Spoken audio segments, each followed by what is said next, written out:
راپورونه وایي چې د ډیورن کرښې په اوږدو کې د افغانستان په کونړ ولایت او ننګرهار ولایت کې یو ځل بیا د طالبانو او پاکستاني عسکرو ترمنځ نښته پیل شوي.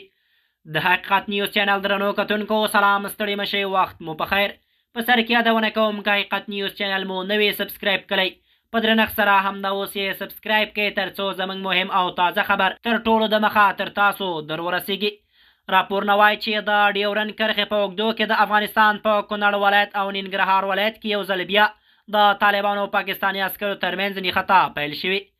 ځایي سرچینې وایي جګړه نن سهار وختي هغه مهال پیل شوه چې دواړو لوري ترمنځ د سرحدي پوستو په شاوخوا سیمو کې ډزې وشوې.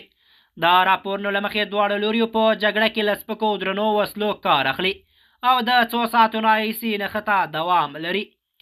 د سیمې یو اوسېدونکی وایي چې د درنو وسلو غږونه یې په لرې پرتو کلیو کې هم اورېدل شوي او خلک له سختې ویرې له امله خپل کورونه پرېښي او خوندي سیمو ته کډه شوي. یو ځایي اوسېدونکی رسنیو ته ویلي لومړی مو د سپکو وسلو ډزې واورېدل، خو وروسته درنې وسلې هم وکارول شوې او جګړه سخته شوه. د مرګ ژوبلې په اړه کره معلومات نه دي خپاره شوي، خو سرچینې وایي چې په ځینې سیمو کې د جګړې له امله خلکو ته مالي زیانونه اوښتي او یو شمېر کورونه زیانمن شوي.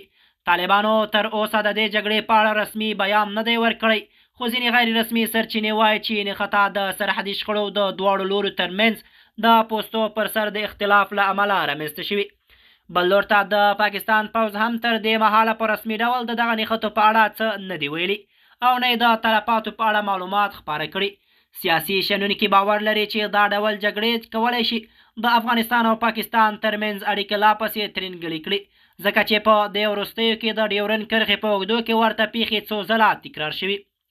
د امنیتي چارواکو کارپوهان وایي چې که جګړه دوام وکړي نو دا به د سرحدي سیمو پر امنیت وضعیت ناوړه اغیزه وکړي او ملکي خلکو ته به نورې ستونزې هم پیدا کړي. تر دې دمه خپلواکو سرچینو دا خبر نه دی تایید کړی، خو د سیمې خلک وایي چې لا هم د وسلو غږونه اورېدل کیږي او وضعیت ترینګلی دی. تمه کیږي چې په نږدې ساعتونو کې دواړه لوري د دې په اړه رسمي دریځ څرګند کړي. د حقیقت نیوز چینل درنو کتونکو زموږ د نن ورځې چمتو شوی خبر تر همدې ځای و. تر بیا مو په الله سپارم.